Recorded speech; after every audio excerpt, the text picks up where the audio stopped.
Hello again, everyone, and happy summer. I'm Megan Urich, the APTA Minnesota chapter president.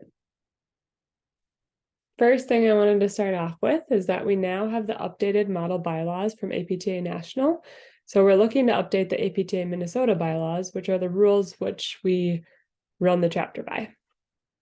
We're working on them at the state level now, planning to attend or to send them to national for review this fall, and then we'll bring them back to the APTA Minnesota business meeting to be voted on.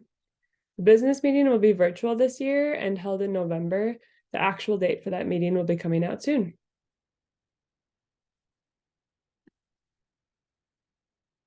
Thank you to all of our outgoing APTA Minnesota elected leaders. This is the final month of their terms, so I wanted to bring attention to these people who have been serving our association. Laura Jacobs has been secretary. Sarah North, Kate Salbeshka, Jason Kelichik have all been PT directors on the board of directors. Eva Norman and Ray Lunison have been delegates, and Craig Curry and Savannah Grankovitz have been on the nominating committee. So thank you again. We're a volunteer organization, so truly every hand does help. Thank you all for your service.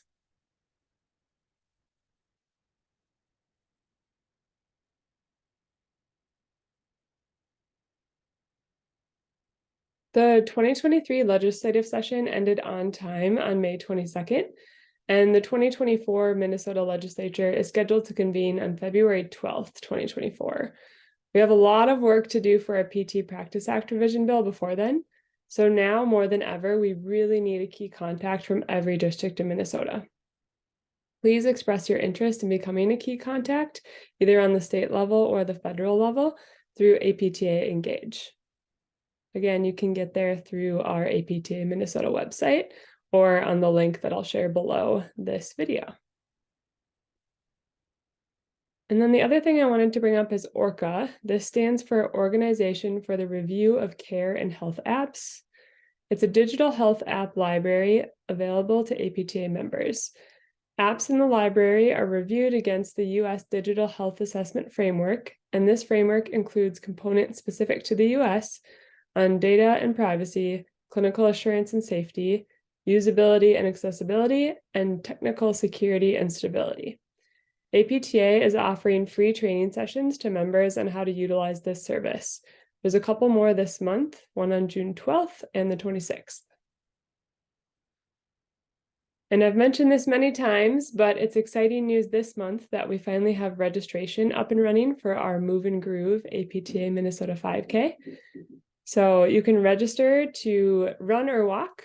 You can also register to volunteer or to be a sponsor. So lots of options. And if you have any suggestions for who we should reach out to for sponsors, please email the info@minnesotaapta.org email to let us know. Save the date for the APTA Minnesota Payer Summit, which will be happening on Friday, October 27th. And for the committee feature this month, I want to highlight the APTA Minnesota delegates. They aren't technically a committee, but they're a very important part of our association. So I'd like to explain how the House of Delegates, or HOD, works. This was the delegation from 2022, so last summer in DC. The purpose of the House of Delegates is to establish policies, positions, and binding ethical documents for the profession, to set a vision for the profession and align House of Delegate policies and procedures with that vision, and to elect national leaders. What a delegate role is to prepare prior to all House of Delegate activities, which we have started actually a few months ago now for this year, represent the profession in your state, make decisions as a body, and serve as an ambassador for the APTA. The House of Delegates is happening on July 23rd and 24th in Washington, D.C. this year. This APTA policymaking body is composed of voting delegates from each chapter and section or academy. APTA Minnesota has 10 delegates based on our total membership numbers. Lindsay Vandenberg is our chief delegate, and as chapter president, I'll be one of the delegates representing the state this summer. The packet with the 2023 motions has recently been released, so you can see the link below if you want to check out the motions.